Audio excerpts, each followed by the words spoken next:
नमस्कार. माझ्या चॅनलमध्ये सर्वांचे खूप खूप स्वागत. श्री स्वामी समर्थ. जय जय स्वामी समर्थ. चातुर्मासात केले जाणारे गोपद्म व्रत, हे व्रत कसे करावे, कोणी करावे, व्रताची कथा काय आहे, याबाबतची संपूर्ण माहिती या व्हिडिओमध्ये मी सांगणार आहे. त्यामुळे व्हिडिओ स्किप न करता संपूर्ण पाहावा.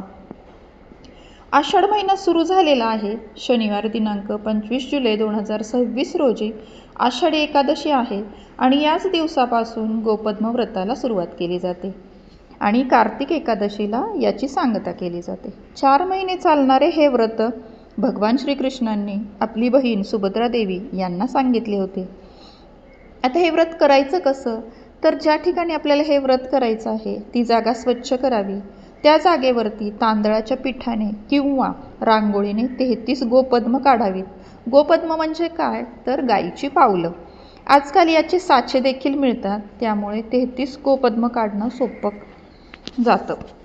गोपद्मांना हळदी, कुंकू, अक्षदा व फुले व्हावेत. तुपाचा किंवा तेलाचा दिवा लावावा. धूप व उदबत्तीने ओवाळावे आणि गोडाचा नैवेद्य दाखवावा. अत्यंत सोपी पूजा असलेले हे व्रत आहे. तुम्ही गोपद्म अंगणात काढू शकता, तुळशीसमोर काढू शकता किंवा देवघरासमोर देखील काढू शकता. हे व्रत सुवासिनी स्त्रियांनी करावे.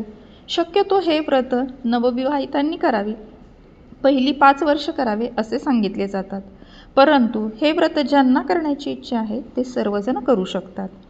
आता या व्रताची कथा सांगितली जाते. ती काय आहे, तर एका गोपद्मांनो तुमची कहाणी स्वर्गलोकी इंद्रसभा, चंद्रसभा, कौरवसभा, पांडवसभा इत्यादी 5 सभा बसलेल्या आहेत. ताशे मर्फे वाजत आहेत, रंभा नाचत आहेत. तोच तांबोऱ्याच्या तारा तुटल्या, मृदुंगाच्या भेऱ्या फुटल्या.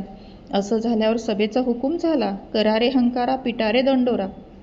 गावात कोणी वानवशा वाचून असेल त्याच्या पाठीचा 3 बोट कंकर काढा. तांबोऱ्याला तार लावा, कीर्तन चालू करा, रंभा नाचत्या करा.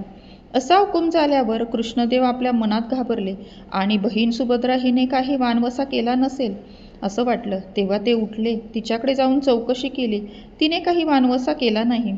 त्यावेळी श्रीकृष्णांनी तिला वसा सांगितला. सुभद्रे, सुभद्रे, आखाड्या दशमीपासून 30 पिंपळाचे पारी, तळ्याचे पाळी व गाईच्या गोठ्यात काढून पूजा करावी. हा वसा कार्तिक्या दशमीत संपूर्ण करावा. याप्रमाणे 5 वर्ष करावं. उद्यापनाच्या वेळी कुवारणीला जेवायला बोलवावं. पहिल्या वर्षी विडा द्यावा, दुसऱ्या वर्षी चुडा भरावा, तिसऱ्या वर्षी केळ्याचा फणा द्यावा, चौथ्या वर्षी उसाची मोळी द्यावी, 5व्या वर्षी चोळी परकर नेसवून आपल्या वशाचं उद्यापन करावं. असं सांगून कृष्ण पूर्व ठिकाणी येऊन बसले. नंतर लागलीच सुभद्रेने सांगितल्याप्रमाणे हे व्रत सुरू केलं. पुढे सभेत कळलं की सुभद्रा वानवशाशिवाय आहे. असं समजल्यावर तिकडे दूत जाऊन त्यांनी पाहिलं, तो सुभद्रेने वसा बसला आहे. पुढं येता येता गावाबाहेर एक हत्तीन वानवशाशिवाय त्यांना दिसली. ती दक्षिणेस पाय, उत्तरेस डोकं करून निजली होती. तेव्हा तिच्या पाठीचा कंकर काढून नेला.